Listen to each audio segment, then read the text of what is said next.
Hey, welcome back to my channel. This is your girl Yves once here again.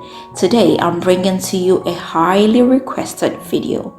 In this video, we are going to make the aloe vera gel. I mean the jelly gel. Without wasting time, let's just get started. So I'll cut a leaf from my aloe vera plant at home.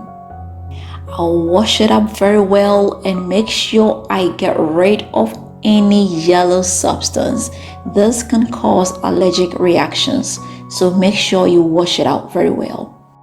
I'll cut the leaf into smaller pieces.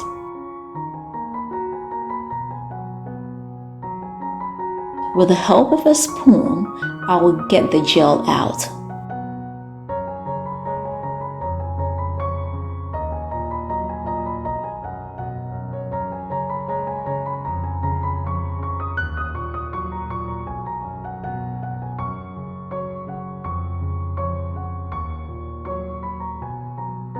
With the help of my blender, I will blend everything up and get rid of all the lumps inside.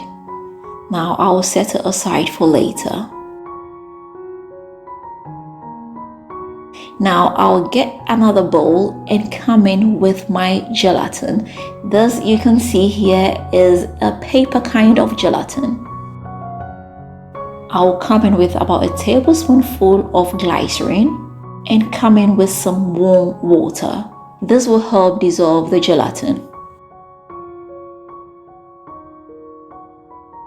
After it has dissolved, I'll come in with my blended aloe vera gel. I'll give it a good mix. Next, I'll come in with a drop of my favorite rose essential oil. This will help preserve it longer, give it a good smell, and tint it with the color pink. Finally, I will come in with my blender and blend everything up. I will set this aside for about an hour. If you want it faster, you can just put it in the fridge for about 10 minutes. So as you can see, it's been after an hour and we have our aloe vera gel here. And as I said, it's been tinted with a little bit of pink. So as you can see, it's a little bit more jelly-like, but this is because I put it in the fridge. But if I leave it in room temperature, it's going to soften up a little bit.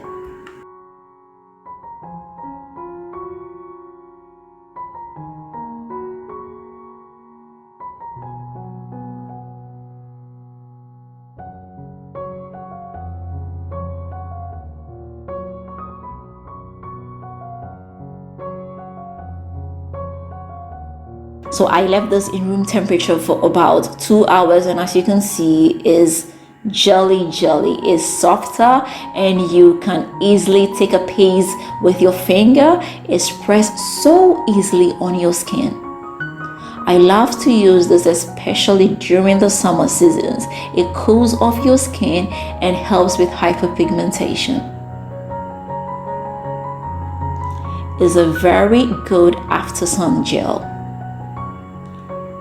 Since this is so easy to make, I love to make it in smaller batches and make new ones every time. If you have to keep it for longer periods, I recommend you add some preservative. My gel here lasted for about a week. So that is it, ladies and gentlemen. This is how I make my aloe vera gel for my skin. You can also mix it with your favorite lotion or cream. Okay guys, so I hope I did help you and I hope you are going to give this a try. If you do, let me know how it comes out for you. If you've not subscribed, please don't forget to hit the subscribe button. Don't forget to share this with family and friends, and don't forget to leave me that big fat thumbs up. Until next time, I am going to see you again with another nice and interesting one. Bye bye.